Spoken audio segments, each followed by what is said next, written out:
시장님께서 시민시장시대 리더십 10계명이라는 주제로 특강을 하시겠습니다.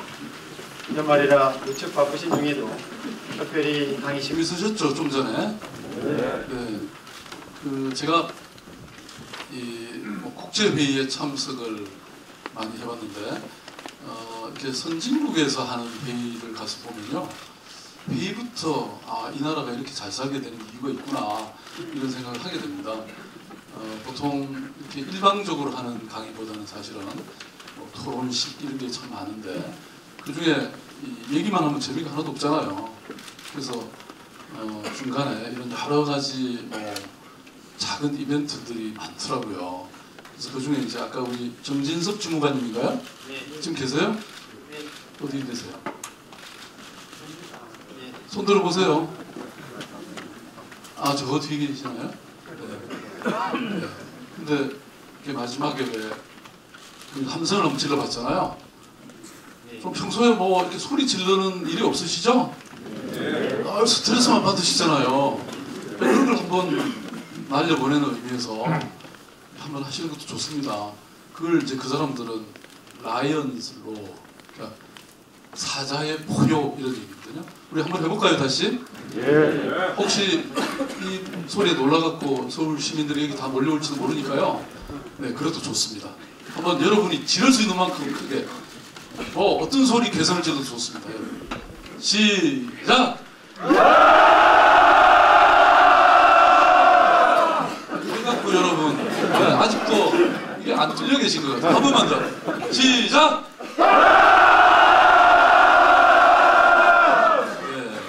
이런 거 하더라고요. 그뿐만이 아니고 또 중간중간에 뭐 예를 들어서 서로 칭찬 바구니가 돌아요. 그러면 저 사람이 어떻게 이렇게 참 좋은 아이디어를 낼 수 있냐 이렇게 칭찬하고, 그래서 이제 그걸 서로 돌려보면서 즐겁고, 또 중간중간에 게임도 해요. 이런 그걸 통해서 훨씬 더 창조적이고 살아있는 토론이 될 수 있도록 그렇게 하는 것 같습니다.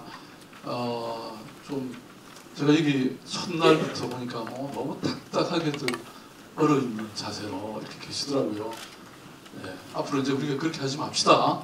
예. 네, 오늘 너무 좋았잖아요. 우리 그 동호회, 아까 민요 동호회인가요? 전부 우리 직원들이시죠? 네. 이런 저는 즐거운 서울시가 됐으면 좋겠습니다. 특히 오늘 이제 모이신 분은 그야말로 5급 팀장님들, 우리 신체로 따지면 딱 그 허리에 해당되는 거죠.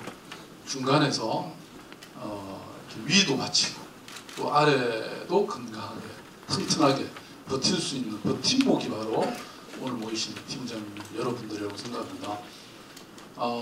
여러분들은 지금까지도 중요한 일을 해오셨지만 또 앞으로 10년, 20년을 또 서울시를 책임지실 너무나 중요한 분들이기 때문에 여러분들에게 확실하게 투자하는 게 저는 중요하다는 걸 잘 알고 있거든요.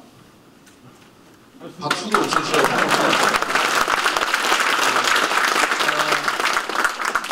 제가 사실 이 로마인 이야기라는 것을 우연히 읽게 됐습니다. 이게 책이 13권이나 돼요. 그걸 어떻게 읽겠습니까? 읽을 마음을 못 가지죠. 그런데 이 책을 출판한 한길사의 김원호 사장이 저한테 책을 이만큼 한 박스를 보냈더라고요. 이분이 좀 평소에 짠 분이거든요.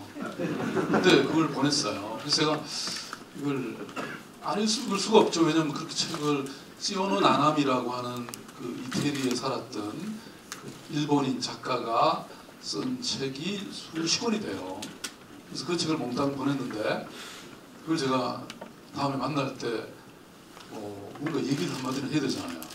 그래서 제가 외국에 가면서 그걸 갖고 갔는데 딱 읽기 시작해서 제가 그 회의 끝날 때쯤이면 다 읽었어요.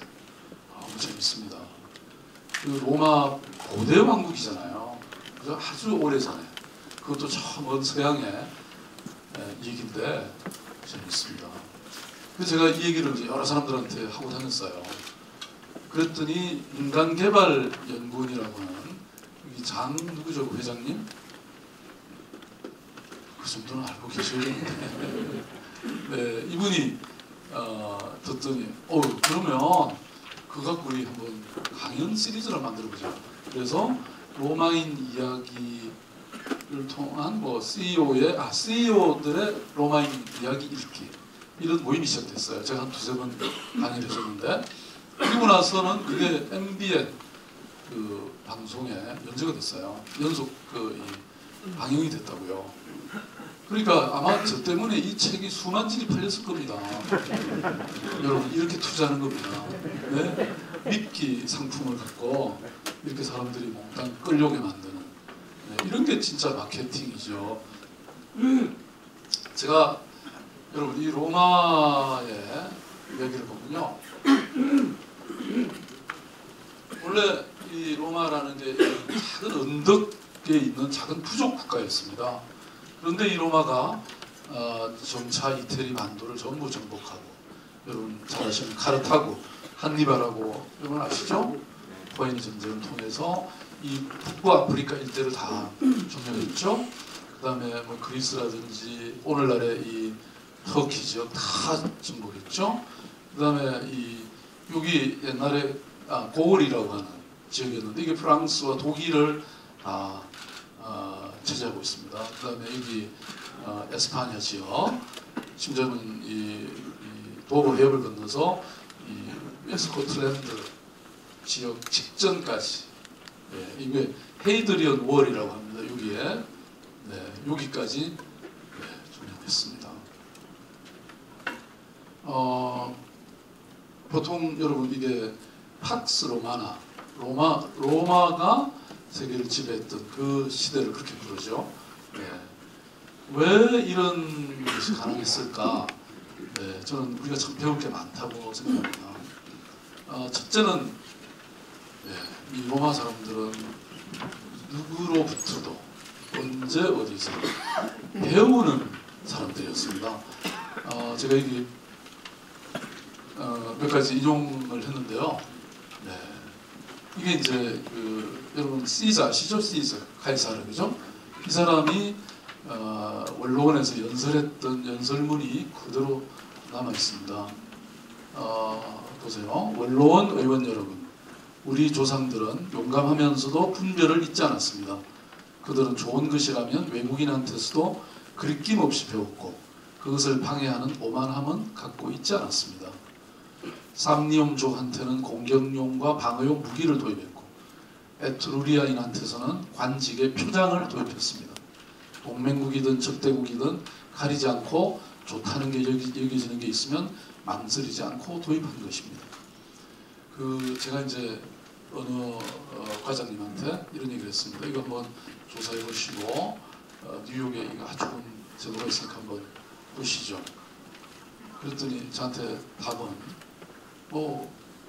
우리가 더 잘하고 있던데요. 서울시가 사실은 잘하고 있는 게 맞습니다. 우리 이 관료의 역사 속에서 계속 발전해온 우리의 시스템과 문화가 있죠. 그렇지만 저는 우리가 부족하다는 마음을 먹으면요 상대방 잘못하는 것부터 배웁니다. 그것은 저는 늘 자신을 비워둬야 된다고 생각합니다. 자신이 겸손해야 돼. 그래야 배울 게 있지 오만하면 좋은 것도 눈에 보이지 않습니다. 저는 주로 여러분들과는 달리 했습니다. 근데 흔히 관료들의 오만함을 많이 봤습니다. 그러니까 뭔가 이렇게 아이들 제의하면 우리 다 해본 건데 안 돼. 근데 이런 얘기가 흔히 나옵니다. 예컨대 지금 민원이나 이 자유 게시판이나 이 수많은 곳에서 서울 시민들이 온갖 아이디어를 내놓고 있습니다. 이런 거 좀 해보라, 이거 잘못됐다 이렇게 주장하고 있습니다. 물론 그 중에서 상당수는 엉터리가 많습니다. 우리가 도저히 적용할 수 없는 게 많습니다. 그래서 그게 답변 글을 보면 옛날보다는 좋아졌죠. 옛날에 아예 무시하고 답을 전혀 안 달았는데 요새는 제법 길게 굉장히 성심성의껏 답은 해놓습니다. 근데 결론은 안 된다는 겁니다. 저는 안 되는 일이라도 그걸 다시 한번 우리가 이거를 참 괜찮은 생각이긴 한데 이걸 어떻게 우리가 현실에 만들 수 있지? 이런 고민을 시작하면 이미 되는 길들이 다 있더라고요. 그래서 배운다고 하는 자세만큼 중요한 것은 없다. 저는 오늘 계신 특히 우리 팀장님 여러분들이야말로 어찌 보면 참 힘든 위치에 있죠. 위에서 막 내려오는 거 수행해야죠. 또 뭐 아래로 치받아 오는 거 있죠. 또 시민들에게 뭐 온갖 요구들이 있죠. 네, 정말 힘드실 겁니다. 그렇지만 저는 늘 이런 겸손한 자세를 가지고 계시면요, 네, 여러분들의 성공이 비결이 바로 저는 거기에 있다고 저는 생각합니다. 예. 그리고 이 사람들은 이런 로마가 늘 승리만 한 게 아닙니다. 한때 삼림족이라고 이게 바로 로마 중부에 지금의 이태리 중부에 있던 민족이었는데요. 여기 졌어요 한 번은. 그래갖고 이렇게 속옷만 걸친 채로 로마 군인들이 창을 빼들고 빈틈없이 늘어서 있는 삼림족 병사들 사이를 지나가라는 그런 강요도 받았습니다. 막 욕설도 퍼붓고 막 창으로 쿡쿡 찌르는 이런 자들도 있었습니다. 그런데 이런 패배를 맛본 뒤에 로마는 훨씬 더 강력해졌습니다. 두 번째는 저는 이런 많은 일들이 시스템과 제도가 중요합니다. 로마가 1000년을 지배했던 것, 그것은 바로 이런 시스템과 제도의 힘이었습니다. 예컨대 여러분 이 알렉산더 대제는 바로 로마 이전에 존재했던 여기도 굉장히 거대한 제국을 이룩했습니다. 이 알렉산더의 제국은 보세요. 이 그리스에서부터 시작이 돼서 동방의 인도까지를 다 지배했습니다. 여러분 아마 영화나 이런 걸 통해서 다 보셨을 겁니다. 알렉산더는 위대한 장군이었고요. 위대한 제국의 황제였습니다. 그런데 이 알렉산더가 죽으면서 어떻게 됐죠? 그 제국은 멸망했습니다. 그러니까 한 사람이 위대한 장군이 당대는 세계를 지배할 수 있지만 그걸 지배할 수가 없는 거죠. 예. 그렇지만 로마는 1000년을 지배했습니다. 왜 그럴까요? 네. 알렉산더의 군대에는 지휘관이 대왕 한 사람뿐이었던 반면에 같은 시기에 로마군에는 적어도 11명의 뛰어난 지휘관이 있었다. 로마에는 지휘관 자리가 비어도 대신할 사람이 항상 있었다는 뜻이고요. 그것뿐만 아니라 군대의 규칙이 이른바 매뉴얼이 있는 겁니다. 네, 보세요. 매사를 교본처럼 체계화하기를 좋아하는 로마인 성향이 엿보이는 것 같아서 웃음이 나오지만 하루의 행군을 끝내고 수경지를 세우는 단계에 이르면 그 체계화가 극에 달했다는 느낌입니다. 예컨대 천막 사이의 거리도 모두 같고 실을 팽팽히 잡아당긴 것처럼 반듯하게 줄을 지어야 한다. 마국간은 수경지 외벽을 따라 세워진다. 이것도 하룻밤 사용할 것이지만 날림으로 짓지 않는다. 사방을 지키는 참호와 울타리가 완성되면 수경지 건설도 끝난다. 교본이 완벽하니까 뜻밖에도 짧은 시간에 끝낼 수 있었던 모양이다. 설거지와 불의 처리법도 엄밀하게 규정되어 있었다. 수경재는 변소도 설치하여 아무데나 대소변을 보지 못하게 노력했다. 네. 그러니까 이게 여러분 고대 시대입니다. 그죠? 우리가 법률을 배울 때요 이런 얘기합니다. 로마는 2번 통일했다. 세계를. 한 번은 영토로서 통일했고 또 한 번은 법률로 통일했다. 아마 여기 법학하신 분이 계시겠지만 오늘날 우리가 갖고 있는 민법의 많은 규정들은요 이미 로마 시대 때의 법제의 기초를 다 두고 있습니다. 그러니까 지금 한국의 법률 체계도 로마 때 이미 만들어져 있다는 그런 얘기죠. 그러니까 로마가 얼마나 이런 체계를 제도를 만드는 일에 익숙해 있는지를 알 수가 있는 거죠. 행군의 속도도 이렇게 다 정해져 있습니다. 네. 여러분 또 도로의 시스템, 로마로 가는 길은 그죠? 모두 로마로 통한다 이런 말 있죠? 실제 그렇습니다. 로마를 중심으로 해서 지금 여러분 스페인 가보시면 그게 아직도 로마의 길들이 그대로 남아서 아직도 사용되고 있습니다. 그 길은 전부 로마를 향해서 가게 돼 있습니다.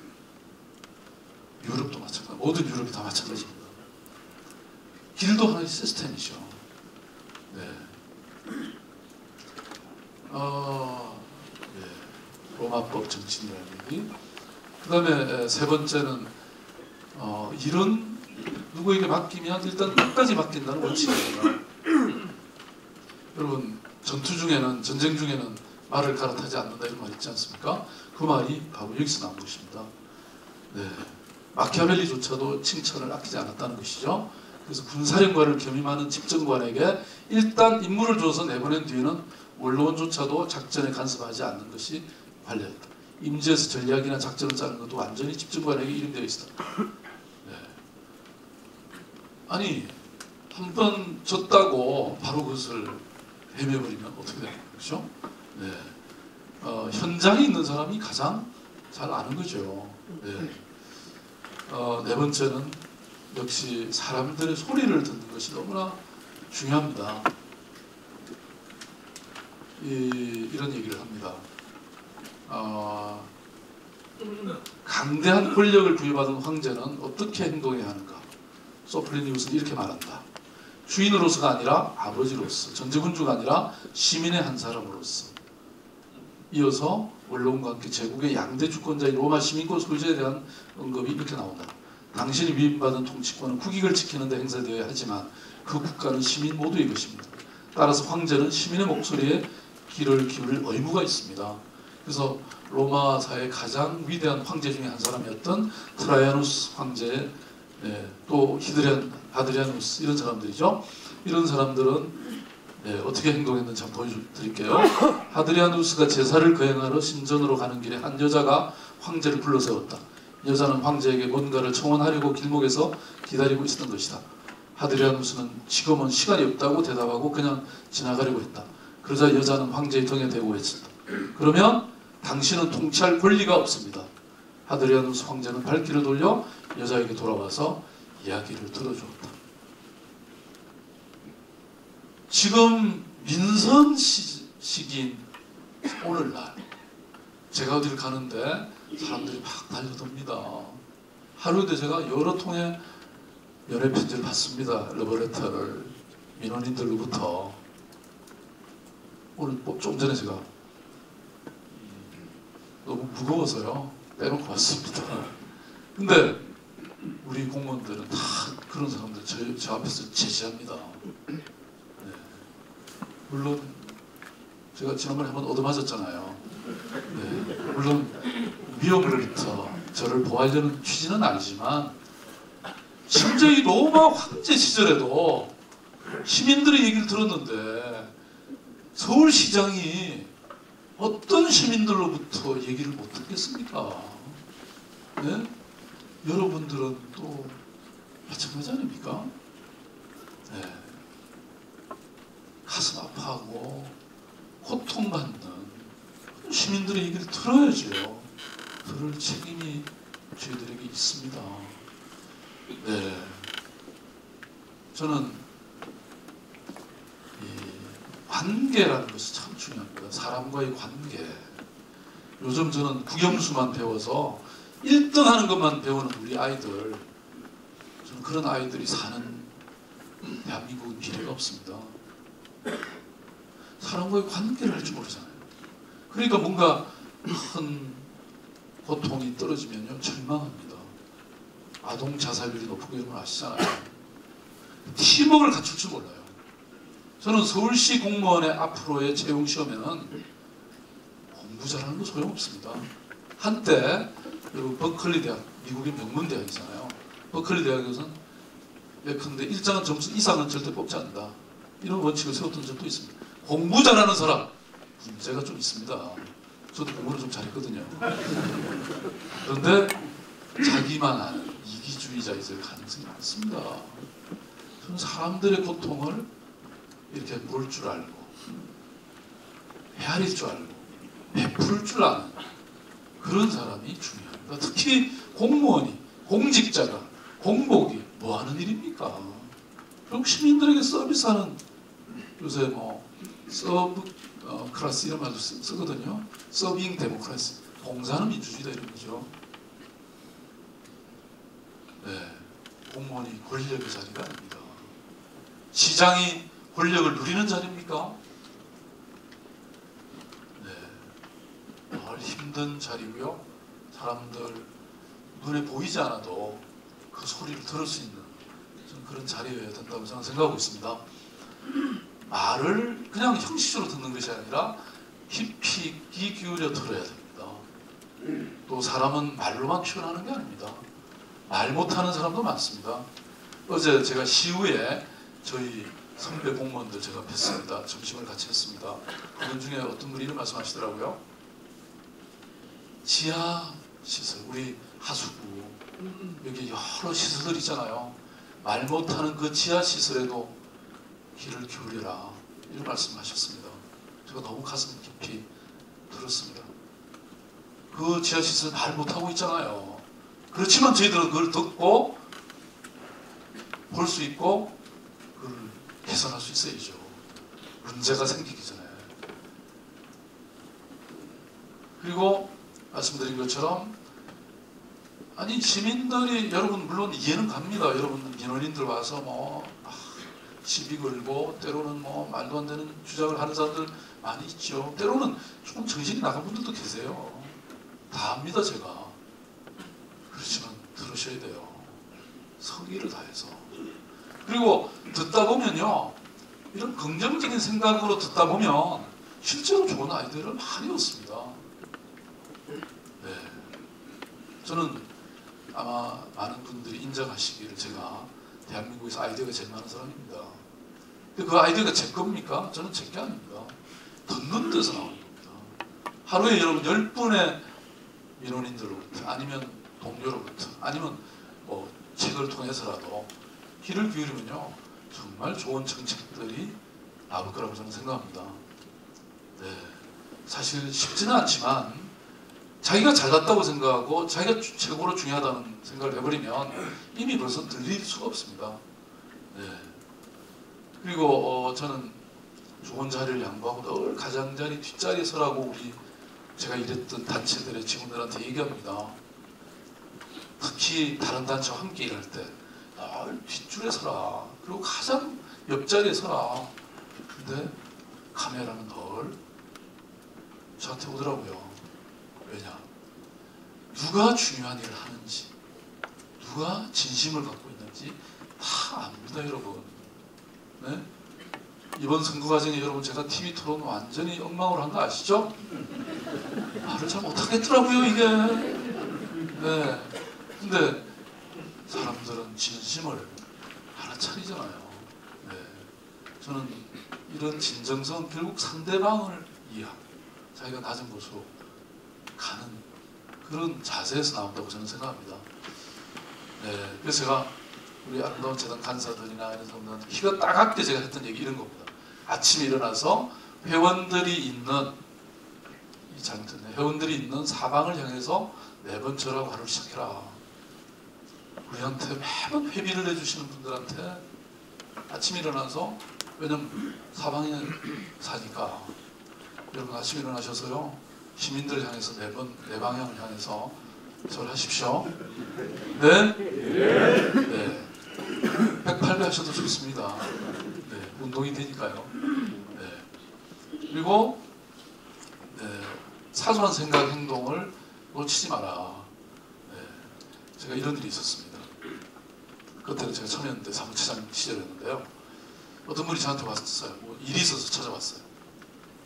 그래서 그 담당자를 제가 소개해 주느라고 가서 이분이 이런 문제 때문에 오셨으니까 좀 얘기를 나누라. 그랬더니 이 친구가 마침 다른 손님이 있어가지고 얘기를 나누고 있더라고요. 그래서 그럼 잠깐 저기 앉으시죠. 그리고 다시 그 손님하고 얘기를 하더라고요. 잘했습니까? 그 간사가 잘했어요. 그 정도면? 제가 나중에 끝나고 나서 그 친구를 따로 불러서 이런 얘기 했습니다. 야, 그러면 안 돼. 그러면 그 손님이 저쪽에 앉으시라고 할 때는 이분한테 먼저 양해를 구하고 네? 저기 가면 신문이 있으시니까 신문을 좀 보셔라. 그리고 저희가 커피도 다 드실 수 있다. 그리고 내가 이분하고 얘기 마치는 게 한 5분 정도 걸릴 겁니다. 조금만 기다려주시면 말씀 나누겠습니다. 그렇게 얘기를 해야죠. 친절해도 한계가 없습니다. 끝없이 친절해야 된다고 저는 생각합니다. 여러분, 제가 협찬 인생이잖아요. 그죠? 협찬이 그냥 옵니까, 여러분? 네. 저는 대한민국에 정말 많은 분들로부터 협찬을 받았습니다. 네. 제가 했던 모든 단체 다 자립이 됐습니다. 제가 선거 중에는 안철수 씨 협찬을 받았잖아요. 50% 지지를 가졌던 사람이 5%밖에 지지율을 못 가진 사람한테 왜 협찬을 합니까? 네. 그것은 바로 저는 이런 진정성과 평소의 생각이 바로 그런 협찬을 가능하겠다고 생각합니다. 우리는 지금 모두 서울 시민이 협찬을 받아야 되잖아요. 서울 시민들의 이 민심을 얻어야 되잖아요. 그것은 바로 이런 저는 우리의 어떤 정말 지극정성에 담겨 있다고 저는 생각합니다. 네. 제가 여러분 천인 정치를 하자는 게 아닙니다. 기본적인 자세입니다. 여러분 목민심서를 다시 한번 읽어보세요. 네? 목민심서 이렇게 나옵니다. 처음에 부임을 받아서 내려가는 장면에서부터 임지에서 끝나고 올라올 때까지의 모든 과정이 다 나와 있습니다. 저는 동서고금을 막론하고 우리 공무원들의 자세가 그게 다 그대로 나옵니다. 하나도 저는 달라진 게 없다고 생각합니다. 네. 전화 한 통화가 100억 원짜리다. 네. 그러니까 전화 한 통화에 온 선의를 다해라. 제가 이런 얘기 합니다. 정말입니다, 이것은. 실제로 여러분들이 전화 보고 감동받아서 여기 기뻐했다 이런 사람들이 많았습니다. 네. 사람들은요, 큰 거에 감동받지 않습니다. 굉장히 작은 것에 감동받습니다. 제가 보니까 우리 공무원들 칭찬하는 편지들이 저한테 몇 개 왔어요. 네. 그분들이 뭐 큰 거 아닙니다. 공무원들이 최선을 다하는 그 자세에서 감동을 받게 되어 있습니다. 저는 이 포용의 정신, 클레멘티아라고 하는 것이 굉장히 중요합니다. 로마를 지배한 게 바로 이런 것입니다. 네. 로마는 아까 여러 민족들을, 여러 영토를 지배해가는 단계에서 만약에 그 족속들을 모두 다 죽였거나 파괴했다면 로마가 있을 수 없었을 겁니다. 그런데 여기는 심지어는 이 알바롱가라고 하는 이 민족을 이 로마가 지배하게 됐을 때 그 백성을 몰살하지도 않았고 노예로 시키지도 않았습니다. 왜냐하면 이 알바롱가의 한 귀족이 바로 율리어스 가문이었는데 이 가문이 바로 줄리어스 시저, 여러분 아시죠? 그 사람이 바로 여기서 나온 겁니다. 피지배 민족 중에 이 로마 최고의 지도자인 율리어스 시저가 탄생한 것이죠. 네, 그래서 갈리아인, 오늘날의 프랑스 쪽 그 지역을 역시 로마인으로 받아들였습니다. 또 이렇게 해서 로마를 계속 확대해 간 것이죠. 여러분 로마 황제 중에 흑인이 있었던 거 아세요?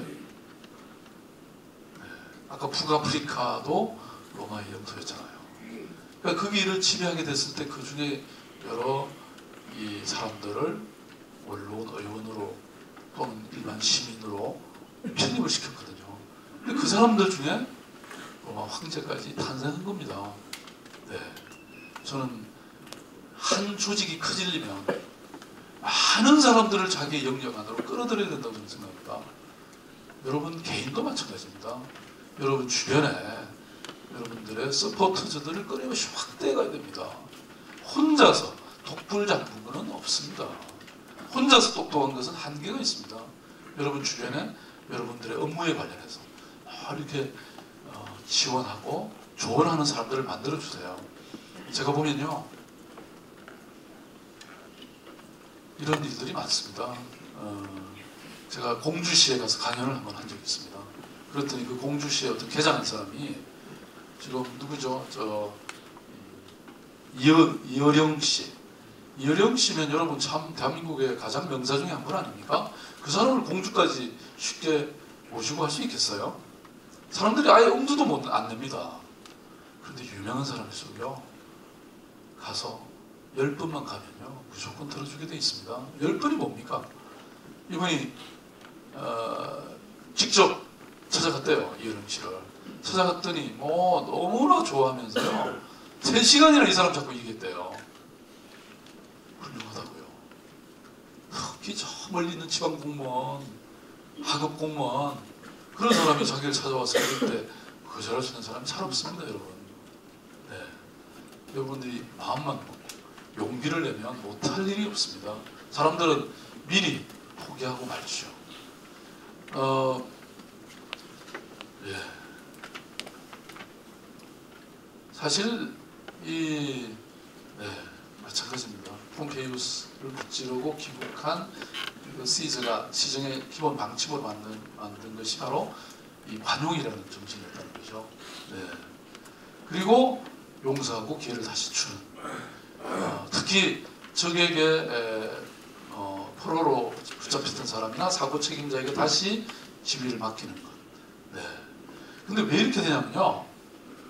한 번 실수한 사람은 다음에 분명히 잘하게 되기 때문에. 왜냐면 자기가 쳤던 것 때문에 막 치욕적인 마음을 갖고 있잖아요. 다음에는 굉장히 신중해지고요.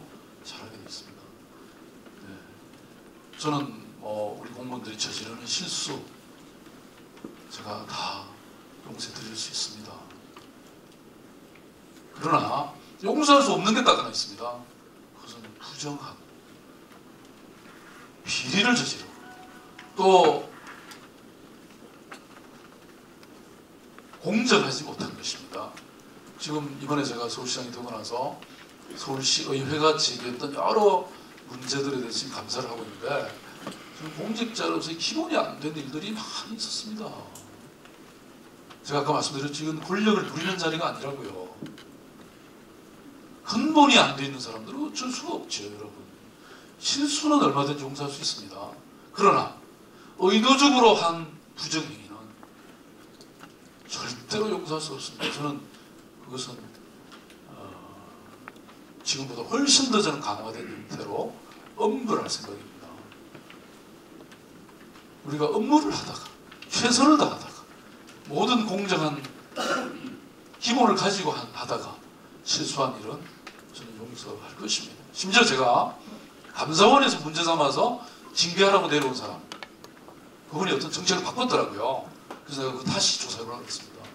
왜냐하면 이분이 감사원에서 지적했듯이 어떤 업무를 추진하다가 갑자기 정책을 바꿨어요. 근데 그것이 정말 시민들의 이익을 위해서 예산 낭비를 더 막기 위해서 한 것이라면 저는 그분은 오히려 표창을 해야 될 대상이지 징계를 할 대상은 아니라고 생각합니다. 감사원이 뭐라고 했더라도 만약에 이분이 그런 진정성을 가지고 한 거라면 저는 보호할 생각입니다. 네, 저는 여러분들이 앞으로 아무것도 그립김 없이 어떤 정책이든 시민들을 위해서 공정하게 해내는 일이라면 실수해도 좋습니다. 실수 없는 일이 어디 있습니까? 너무 지나치게 선례와 법령과 이걸 안 따지시기 바랍니다. 물론 법령이라고 하는 기본이야 있어야죠. 여러분들이 뭐 그런 얘기는 제가 안 해도 아마 뼈에 사무치게 있을 겁니다. 그죠? 네. 그런데 그런 형식적 기준 때문에 실질적인 것을 놓치지 말라는 말씀이고요. 그런 과정에서 만에 하나 실수가 있더라도 그런 것은 충분히 해명할 수 있고 오히려 저는 그런 것이야말로 제가 보호해드릴 수 있다는 그런 얘기입니다. 그렇지만 오늘날 벌어지고 있는 지금 산하기관들에서 벌어지고 있는 이런 일들은 저는 절대로 용서할 수 없다는 용서할 것과 용서하지 못하는 것들이 있다는 말씀이죠. 네. 자, 6번째 이게 시간이 지금 자꾸 넘어가고 있죠. 네, 저는 아까 제가 소통이라는 말씀을 드렸는데요. 꿈과 품격이 있다고 생각합니다. 예, 이게 이제 여러분 잘 아시는 마르쿠스 아우렐리우스의 황제의 명상록에 나오는 얘기입니다. 아버지에게서 나는 온화한 성품과 심사숙고한 뒤에 결정한 일은 단호하게 실행하는 불변의 의지를 가질 것을 배웠다. 사람들이 뒤쫓는 명예 따위에서 허영을 구하지 말고 노동과 근면을 사랑하고 공익을 위해 건의하는 말에는 기꺼이 귀를 기울이고 상부를 가하면 그 공과에 따라 공정하게 할 것과 상황에 따라 준엄하거나 관용을 베풀거나 해야 할 때는 경험을 통해서 해야 한다는 것 등을 나는 아버지로부터 배웠다. 여러분 이게 로마 황제의 얘기입니다. 이렇게 품격 있는 지도자를 우리가 얼마나 많이 볼 수 있나요? 네. 저는 우리에게 우리 공무원 여러분들이 가져야 될 꿈이 있다고 생각합니다. 저도 꿈이 있습니다. 여러분들도 꿈이 있으실 겁니다. 그 꿈이 저는 2만 부를 가야 된다든지 이런 어떤 형식적인 경제를 수준을 높여야 된다든지 저는 이런 것이 우리의 꿈일 수는 없다고 저는 생각합니다. 우리의 꿈은 훨씬 더 고차원적이고 더 고품격인 것이어야 된다고 저는 생각합니다. 좀 더 인간적이고 좀 더 민주적이고 좀 더 삶의 질이 보장되고 좀 더 품격이 있고 아름다운 나라, 좋은 도시를 만들 그런 꿈을 저는 꿔야 된다고 저는 생각합니다. 저는 세상이 지금 어마어마한 변화를 거듭하고 있다고 생각합니다. 지난 20세기에 또는 지난 70년대, 80년대, 90년대 있었던 우리 공동체의 꿈이 있었습니다. 굶어 죽는 상황이었기 때문에 제발 잘 먹고 잘 사는 게 꿈이었습니다. 그러나 지금은 그보다 저는 더 훨씬 더 큰 꿈을 꿔야 된다고 생각합니다. 우리 사회를 훨씬 더 품격 있게 어떤 지식 창조의 시대가 저는 와야 된다고 생각합니다. 우리가 여행 가서 바라보는 그 선진국에 그것을 뛰어넘는 그런 사회를, 그런 도시를 만들어야 되지 않겠습니까? 네. 저는 그런 형식적인 이런 외형적인 기준이 중요한 게 아니다. 그리고 우리는 이런 물건이나 서비스를 팔기보다 그런 꿈을 저는 팔아야 된다고 생각합니다. 네. 우리 서울 시민과 우리 서울시 공무원들이 함께 꾸는 그런 꿈. 네. 그리고 이 나누는 것이 참 중요합니다. 특히 가진 사람이 나눠야 될 것이 너무나 많습니다. 그래서 노블리스 오블리제라는 말이 있는데요. 우리 서울시 공무원 여러분들도 일단은 경제적으로의 문제가 아니라 경제적으로야 여러분들이 가진 축에 들지 못할 수 있겠죠. 그렇지만 그래도 우리는 굉장히 높은 수준의 그런 도덕성과 품격과 지식을 갖고 있는 노블리스 오블리제를 실천해야 할 그런 주체라고 저는 생각합니다. 로마의 이 사람들이요, 이런 지도자들이 다 이런 일들을 했더라고요. 그 다음에 여러분 솔선수범이 중요합니다. 자기는 바람풍하면서 자기가 가르치는 학생들 보고 바람풍이라고 어떻게 기대할 수 있습니까? 네, 저는 참 이 얘기 보고 정말 감동받았습니다. 베스파시아누스 황제라고 이 사람이 아마 외국이 아니라 자기 영토 하도 넓었으니까 그죠? 로마 밖에서 명지를 순례하다가 돌아와서 이 신전을 복구하는 공사에서 석재를 짊어지고 카피톨리노 언덕을 오르는 인부들의 행렬에 가담했다. 여러분 이게 고대 로마 시대 얘기입니다. 황제가 돌을 짊어지고 그 언덕길을 올라서 신전을 만드는 일에 함께 했다면 여러분 상상이 가십니까? 우리는 로마 그러면 누구죠? 그 아주 불태운 네로만 생각하시잖아요. 아닙니다. 로마가 1000년을 지속할 수 있었던 것은 바로 이런 황제의 솔선수범 정신이 있었기 때문입니다. 네. 앞으로 제가 이렇게 하는데 여러분 방해하지 마세요 이제. 네. 제가 무슨 어디 지역을 방문하면 20-30명이 앞에서 막 계시더라고요. 어제도 추운데 그런 일은 절대 없으시기 바랍니다. 네. 아셨죠? 네. 다 그런 것입니다. 이 하드리아누스 황제도 이 보세요. 로마군이 28개 군단이 있었는데 이 전체를 평생 돌아다니다가 네, 한 번도 로마에 돌아오지 못하고 죽은 사람도 있습니다. 네, 그래서 이 어떤 시인이 함께 돌아다니던 황자 시인이 자기는 황제가 되고 싶지 않다고 얘기합니다. 황제라는 직책이 너무 힘든 직책이라는 걸 옆에서 봤기 때문에 저는 희생이라는 것은요 우리 시대의 가장 큰 리더십이라고 생각합니다. 자기가 먹을 거 다 챙겨놓고 자기 살 단돌이 다 해놓고 사람 보고 따르라고 하면 누가 따르겠습니까? 저는 팀장 여러분들도 마찬가지로 생각해요. 직원들과 함께라고 하는 정신이 너무나 중요합니다. 그러면 저절로 여러 직원들이 다 따르게 돼 있습니다. 직원들이 바보입니까? 시민들이 바보입니까 여러분? 다 보고 있습니다. 모든 사람을 영원히 속일 수는 없어요. 요새같이 이렇게 발전된 상태 속에서 다 합니다. 여러분들이 얘기 저한테도 들립니다. 네. 그러니까 이 로마를 보면요, 그러니까 자기들이 전쟁을 하는데 큰 돈이 필요합니다. 근데 전비를 누가 부담할 거냐? 동맹 도시들에게 요구할 수도 있습니다. 근데 안 했습니다. 네. 근데 전시국채를 발행하기로 했어요. 그러면 상환 능력이 회복됐을 때 갚는 것이었는데 이때 그 전시국채를 구입하라고 강요한 것은 시민을 향해서 한 게 아니고요. 바로 유산계급과 원로원, 정부 요직에 있는 그런 사람들만 그것을 강제적으로 사게 만들었단 말이에요. 네. 그러니까 일반 시민들이 안 따라올 수가 있습니까? 네. 제가 시간이 없으니까. 네. 그래서 지금 이 우리 시대의 지금 정치인들, 국민들로부터 불신받고 있잖아요. 바로 자기 희생이 없는 것이죠. 회사가 묻어놔도 기업인은 산다는 말. 네. 이러면 그 종업원들이 열심히 일하겠습니까? 네. 심지어는 종교인들조차도 지금 존경받지 못하고 있는 시대에 있습니다. 마지막으로요, 저는 여러분들이 덕을 쌓기를 바랍니다. 네. 이 얘기만 마치고 끝내겠습니다. 티베리우스 황제가 원로원에서 행한 연설이 있습니다. 바로 이렇습니다. 나 자신은 언젠가는 죽어야 할 운명이 있는 인간에 불과하다. 네.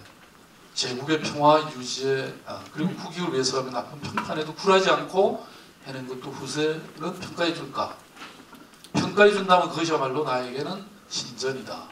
그것이야말로 가장 아름답고 영원히 사람들 마음에 남을 조상이다. 그래서 이 사람한테 신전을 지어주려고 할 때 그걸 거절하면서 했던 연설입니다. 후세의 평가가 좋지 않다면 대리석에 새겨진 석상조차도 묘소를 짓는 것보다 더 무의미한 기념물에 불과하다. 나의 소망은 내 목숨이 붙어있는 한 신들이 계속 나에게 마음의 평정과 함께 인간의 법을 이해하는 능력을 주시는 것뿐이다. 진정한 기념물이나 시민들의 마음속에 있는 것이지 또 외형적인 비를 세우는 게 아니다라고 하는 게 황제의 얘기입니다. 여러분 로마를 새로 보셨죠? 네. 우리 시대도 저는 다 타당할 수 있는 말이라고 생각합니다. 오늘 정말 저는 너무 행복합니다. 우리 팀장 여러분들이 한꺼번에 뵙게 돼서요. 네. 서울이 달라지겠죠? 네. 바로 여러분들한테 달려있습니다. 고맙습니다.